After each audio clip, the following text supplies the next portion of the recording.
Pénurie, insalubrité, équipage à bout, rien ne va plus à bord du porte-avions américain Abraham Lincoln. Voilà plus de 8 mois qu'il est en mer en raison de la guerre en Iran. On voit cela avec vous, Axel Monnier. Bonsoir Axel, vous êtes notre correspondant aux États-Unis. Des conditions de vie à bord de l'appareil qui inquiètent certains élus américains, s'emparent même de l'affaire et demandent désormais des comptes.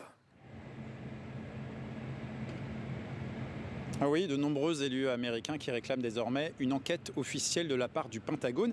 Ils critiquent l'inaction de l'administration Trump, mais surtout le fait qu'elle semble minimiser ce qui se passe à bord de l'USS Abraham Lincoln, alors que ces dernières heures, on a eu la confirmation grâce aux médias CNN qui a pu avoir 3 responsables qui lui ont confirmé qu'il y avait bien eu au moins une tentative de suicide. C'était le 3 août. Un homme a tenté de se jeter par-dessus bord. Il a été rattrapé et se trouve désormais sous surveillance médicale. Alors comment sommes-nous arrivés là? Depuis novembre 2025, ce porte-avions est parti de San Diego pour une mission dans la zone Indo-Pacifique, mais il a été dérouté rapidement pour soutenir l'effort de guerre états-unien au Proche-Orient, au Moyen-Orient, contre l'Iran. Et donc, cela fait maintenant plus de 250 jours que les 5000 marins et marines qui se trouvent à son bord sont en mission. Ils travaillent jour et nuit et cela fait surtout plus de 200 jours consécutifs qu'ils n'ont pas vu la Terre. C'est un record historique d'après les données dans l'histoire de l'armée états-unienne.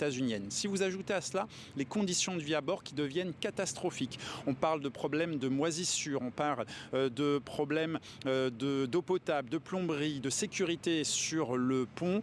Et si vous ajoutez à cela aussi les pénuries qui sont de plus en plus nombreuses, notamment au niveau de l'alimentation, vous comprendrez l'état psychologique déplorable dans lequel se trouvent actuellement tous ces soldats.